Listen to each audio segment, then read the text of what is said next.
John 3:16, for God so loved the world, that He gave His only Son, that whoever believes in Him shall not perish, but have everlasting life. John 3:16. Psalms 23 verse 1. The Lord is my shepherd, I shall not want. Jeremiah 29:11. For I know the plans I have for you, declares the Lord, plans to prosper you and not to harm you, plans to give you hope in the future. Ephesians 6:1. Children, obey your parents in the Lord, for this is right.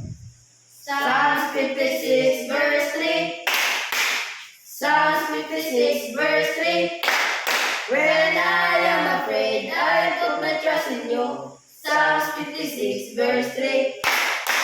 Acts 16:31. Believe in the Lord Jesus, and you will be saved, you and your household. Acts 16:31. Kawikaan, alupalo, aluna. Doan di nga, if yun na gundala, kol di kalbongan, lariputan.